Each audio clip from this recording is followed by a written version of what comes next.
Hello and welcome to Candidates on the Clock, sponsored by the Newton County Chamber of Commerce. I'm your host, Lanier Sims. Today we're joined by Brian Strickland, that is running for State Senate, District 17. Mr. Strickland, can you tell the citizens a little bit more about yourself? Yeah, thank you, Lanier. I appreciate you and everyone at the Chamber of Commerce for putting this together and giving us a chance to talk about our campaigns and what some of us have been doing as incumbents in office. My name is Brian Strickland. I've been serving as the Senator for District 17, which has covered Newton County, most of Newton County, now for the past 2.5 years. I've enjoyed my time here representing the citizens in office. I'm from McDonough, where I still live, and I practice law full time, and I'm not in the state Senate. My wife, Lindsay, and I have 2 little boys. We have a 2-year-old Beecher and a 4-year-old Charles Willis. So when I'm not practicing law or up there working at the state capitol, I'm chasing those 2 boys around at home. Understood. Thank you. As you know, citizens submitted questions, and so we're just going to jump right in. Okay. What's your thoughts, or are you willing to support legislation to offer nonpartisan local elections? Yes, that's a good question. I think it depends on what the local election is. And I think there are certain offices where there's a benefit to having a party associated with the position. And so there may be a difference when it comes to county commission versus district attorney, for example, or coroner. And so there's been some bills in the past we've looked at with that. Ultimately, I'd fall back on what the locals want. And I think any question about whether or not your local races are partisan or nonpartisan should be submitted to the county for a question. I would not support a statewide position on that, where every county in the state has to make their positions, no matter which position that is, nonpartisan. I think the locals should get to decide that. I think we all would agree that we have way too much partisanship going on. We have sometimes this idea, even locally, where something may not even be partisan, but it kind of creates more divide. And so there's definitely a conversation should be had about that, but it definitely needs to have some local buy-in for sure. Okay, thank you. Next question, what are your thoughts, or would you support legislation to remove politics from the redistricting process by using automation or appointed boards to remove partisan interests? And that's another conversation that we've had in the past, since there's different ways states do redistricting. As everybody knows, we just got through with redistricting back in November, and also for our state offices, and then in January for our local offices like here in Newton County. And the 2 different models we've seen is you have the elected officials, as we do in Georgia, that come together and draw the maps and vote on the maps. Or some states now have these commissions they set up that are supposed to not be partisan, but they're still appointed by somebody, and they come together and they draw maps. And either way, most of those states that have the commission set up still have those maps approved by elected officials. And what we've seen is no matter where it is, there's always politics involved. I believe that as someone in office, I should have to vote on the maps. They should have to pass by my desk, and I should have to go in the community and defend them. And I'm proud of how it worked with Newton County this past year. There were some counties such as Gwinnett and Cobb County and others that had battles amongst their delegations about their maps. Here in Newton County, you saw a unanimous vote from every member of the House. And of course, our 2 senators, my colleague Senator Anderson and I, voted to approve our local maps together. And what we did is we got local buy-in, we got feedback from the county commission, from our Board of Ed, and then we looked at the current numbers that we have with the census and tried to draw fair maps. If you just had a machine do it, you may actually see people paired together. You may see political games that were played. But what you saw here, it worked, because you saw a makeup of our county commission that's going to stay the same when it comes to the amount of Republicans and Democrats that are there, and it matches the county as a whole. You also saw no Board of Ed or no commissioners that were paired together as other counties had. And so at the end of the day, no matter how it's done, I think it should be something that the representatives and senators have to vote on. Okay, thank you. What is your view on the expansion of Medicare and Medicaid in the state of Georgia? Well, I don't think it's easy to say whether you are for or against expanding the programs. The question is how you do it. And what we've done in Georgia is, instead of just doing a blanket expansion of Medicaid, for example, is we've done these waivers where we can do it in a Georgia way to make sure we get the resources out to Georgians in a way that matches our state. As we said before, if you just gave everybody a card and said you have free health care, here it is, no matter where you are, That card doesn't get you anywhere if you're in rural Georgia and there's not a primary care doctor within 50 miles of your house. To me, it's a bigger question of access to care is actually having healthcare providers in every corner of our state. This past session, I worked on a mental health bill, House Bill 1013, that I carried in the Senate. And a big part of that bill was a grant program and loan forgiveness program for those coming out of medical school to try to get them to go to different corners of our state where there's not, of course, mental health providers or even primary care providers. So I would not support just a blanket expansion of Medicaid in our state. What I would support is making sure that we're getting a program that incentivizes people that can work to still work, but helps those that are in that gap that can't afford, that make too much to afford, that make too much to qualify currently for Medicaid, but can't afford insurance. And the best thing you can do with that is, one, again, having access to care in their community, but two, having access to insurance coverage as well, making sure there's competition with the insurance companies to bring costs down. Okay, thank you. We're going to talk a little bit about economic development. As Rivian is slated to make Social Circle its new headquarters, what do you think needs to be done to prepare the constituents for the Rivian arrival? Well, I think the more people learn about the project, the better. The more sunshine there is in the process, the better. There was a lot of criticism early on about just not knowing as citizens what's going to be built, where it's going to go, how much tax dollars are involved, how much we're going to get in incentives away, but also how much the counties and local governments are going to get back as well. What happens if the project is to fail? What kind of provisions do we have built in there? What do we have built in to make sure that Rivian, for example, is going to live up to the promises that they've made? Those details are very important. That's been coming out, and I'm glad we now have this committee set up that's getting more information out, but also hearing more from the citizens as well.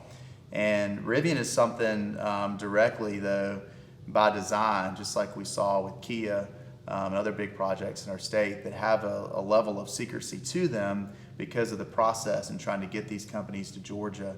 And so I know that's just part of the process for economic development, but as soon as we can get information out to the public, the better it's going to be. And I believe that projects like that can transform a neighborhood. They can transform a whole region. And what is important to me is to make sure, as the member of the state Senate, for example, that I'm staying on our DOT to make sure we have the adequate roads built to get people on and off the interstate to get to that facility, so we're not sending trucks or more traffic through our side roads in our county. Also making sure that EPD at the state level is doing everything we can to protect our environment and our water source, of course, in Morgan County in particular. And so that's where we come in as legislators, is we are the ones that deal with DOT, deal with EPD to make sure that process is there and to make sure we're prepared for something like that. Thank you. Would you support, or what's your view on eliminating state income taxes? So we have been constantly trying to decrease the state income tax in Georgia. But the two times in the history of our state that our income tax has been cut has been the last 4 years, and I've supported both those cuts, the largest tax cuts in Georgia history. And so eliminating overnight, it would have to change completely the way we tax in Georgia. Our state is set up to where we don't have as many sales taxes and other types of taxes to make up for the income tax. But what we've been able to do, because of the extra revenue coming in, especially now coming out of COVID, the way Georgia responded to COVID, is decrease the income tax that we have in our state. So I would like to see us continue to look at doing that and moving that tax down. And I love if we can get to a point where it's eliminated and we're paying more of a flat tax across the board. But anybody that campaigns and says they're going to get in office and just eliminate the income tax, they're not being truthful with the citizens. It's more complicated than that. There's a process involved. And if that was the case, those that campaigned years ago saying the same thing would have already done it. And so I'm committed, though, to continue to look now, now we've done it twice since I've been in office, at decreasing the income tax. And it also, things like attracting big companies to our state that are going to pay more taxes will help us do that as well. Okay, thank you. Historically, none of our local delegation lives in Newton County. What can you do to make more attempts for appearances, planning for upcoming legislative sessions, and general presence inside the county? Yeah, and I've also heard that since I've been here. The guy that came before me in the Senate didn't live here, and I get it. And I think it would be ideal if you had somebody that knows your community very, very well, is in your community when they're not at the Capitol every single day. So there's definitely a benefit to that. If you're not going to have that, what I will do, what I've been doing, is making sure that you're over every single chance you get. Of course, I live just across the county line in Henry County, and it's in a lot of ways we're one community together anyway. And District 17, Newton County sits in the middle of that now, with Walton to the north, Morgan to the east, and of course Henry to the west. And so it's just having it here on the ground, being here, being involved with the Chamber of Commerce, being out here as much as you can on the weekends as well, and knowing things that are important to this community. And one of the things I've been proud of is continuing the effort to expand funding for local things, such as the Newton Ag Center. We just got another $600,000 in funding for the Ag Center in the budget this past year, knowing what's important when it comes to state funding with DOT projects for your community as well. I've had a lot of great calls with DOT, with the DOT board member for this area, looking at our local highways and looking where that money needs to go. And so it's keeping your ear on the ground and having a presence out here. And so I hope that, of course, in my race, the other person running is not from Newton either. So you won't have, again, a state senator who lives here. But you should make sure that they're out here on the ground. You see them in the community. They're listening to the concerns in Newton County. Thank you. What are the challenges facing your district that must be addressed in the next 4 years? Well, there's certain challenges that, of course, face us as a state that it's not unique to certain areas. But I would say for District 17, it's economic development, and along with that, and a lot of times what's related to that is traffic.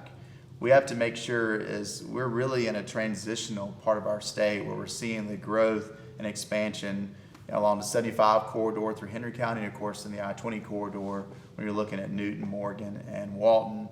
And so it's making sure that we're spending the money on the DOT projects, we're planning ahead at the state level and making sure that that you're getting the attention that you need. And then economic development wise, what kind of community do you want to be? With growth coming, it's making sure that we continue doing what we're doing, and what this chamber has done, your economic development team has done, is targeting folks that are bringing good quality jobs. They're going to make it to where as you grow, you don't just become a veteran community, because veteran communities pay a lot more tax. You actually have a tax base here of industry that can pay more of the tax and provide a better quality of life for the citizens. And my goal is this. I grew up in Henry County, and growing up in Henry County, it was still very rural. When I graduated high school, I don't know the statistics, but most people graduating high school were going to go off to college somewhere and not come back.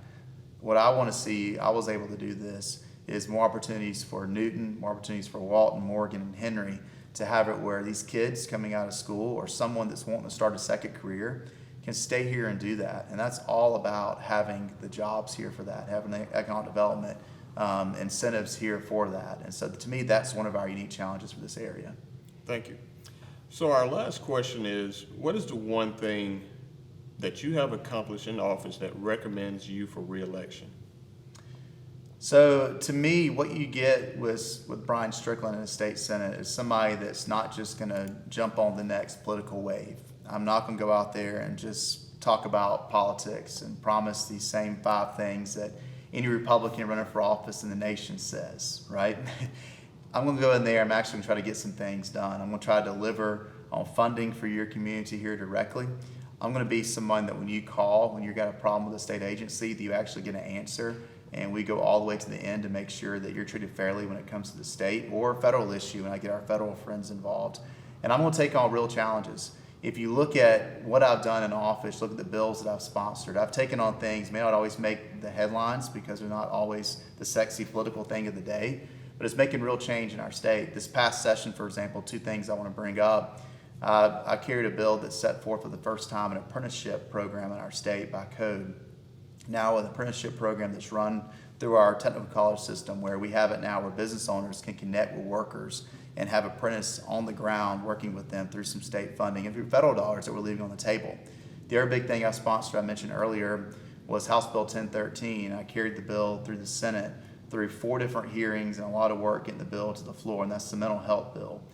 Our state has been last in the country, near the bottom in a lot of ways when it comes to mental health and addictive disease services. We've talked about it for years. That bill tackles it head on. It's a 60-something page bill, and I was able to work with my colleagues, Republicans and Democrats, to get a good bill passed that passed unanimously in the Senate. Went back to the House and passed unanimously there as well. That's what you get with me, someone that's going to get some things done for our county and for our state. Thank you. And thank you for answering all the top questions that our citizens submitted. At this time, can you close us out with any further information about yourself or your campaign? Yeah, and like I said, I've been serving the past 2.5 terms in District 17 here, and so I have a record. You can look at it, what I voted on and what I've worked on. Our campaign with District 17 with redistricting still covers most of Newton County. If you could vote for me last time, you're still in the district in Newton County. You picked up also the Oxford area too, and a lot of South and West Walton, all of Morgan County, and of course a big chunk of Henry County, McDonough area that I still have. And so if you want to learn more about us, I'm on social media. I'm on every one of the outlets on social media. It's Strickland for Georgia. You can look me up on Twitter, on Instagram, and on Facebook. That's Strickland for Georgia. And also stricklandforgeorgia.com is our website. And so we're very, very accessible. You can send me messages on there or check out our website and learn more about our campaign. You can give me a call in my office at 678-583-4865. 678-583-4865. That's not the number to my Capitol office. That goes straight to me here in McDonough, to me directly as well with any questions you have. But I'd love to earn your vote. I'd love for you to look at my record and what I've worked on and get a chance to keep fighting for Newton County at the state capitol. Thank you.